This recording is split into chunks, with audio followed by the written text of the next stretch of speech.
Izračunaj kot med premicama. Mi računamo presečišče tako, da napišemo, da je ena enačba enaka drugi. Napišemo, da to je naš potem. In potem računamo x. To se pravi, enako se glasi 2x je enako x plus 1. 2x je x plus 1. Iz te enačbe računamo x. Računamo x tako, da damo x na drugo stran. Da vemo, da je 2x. Minus x je enako 1, pa se to odšteje, da vemo, da x je enako 1.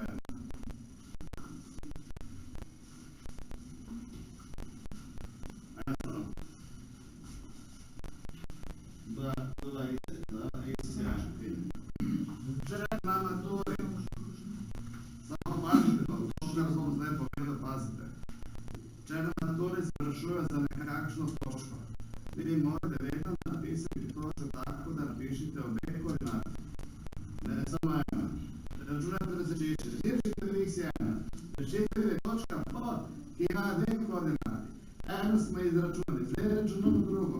Drugo računamo tako, da to eno damo ali tle. Nima veze. Evo prvo damo. Vidimo, da je zdaj y je 2 krat 1. X je 2, to se pravi P presečišče ima koordinate 1, 2. To je pravi odgovor. Premici se sekata v točki 1, 2. Sprašuje nas za kod med premicama. Potem pogledamo na list s formulami, kje je tazata in najdemo formula, kje je tla na desni strani. To se pravi, formula, tukaj nekam piše. Jaz bom formula direktno pišel. Tangens phi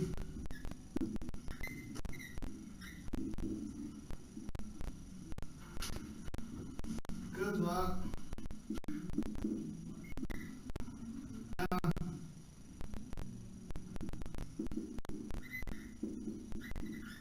k2.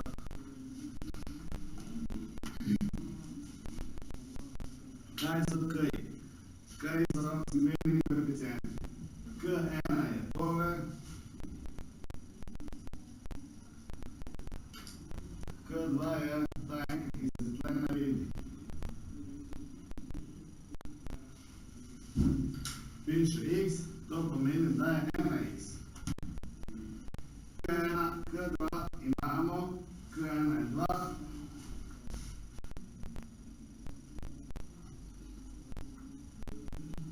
K2 je 1. To se vstavlja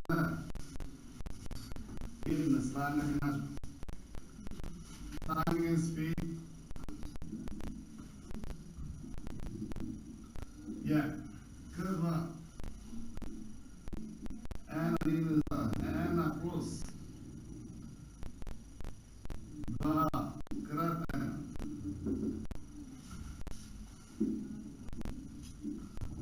Tangens phi je 1 minus 2, to je minus 1. 1 plus 2.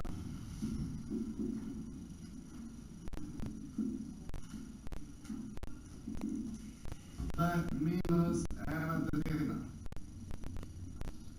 Zdaj mogoče znate, mogoče ne znate.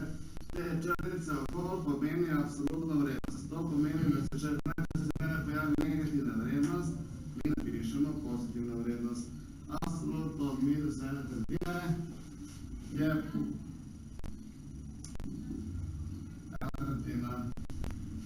Tangens phi je 1/3. In zdaj napišemo, da je phi je enako isto kot prej. Prej je bila dvojka, a zdaj imamo 1/3. Shift tangens 1/3. Shift tangens klepaj 1/3 zaklepaj je enako 8/4. Evo, štravno si ima.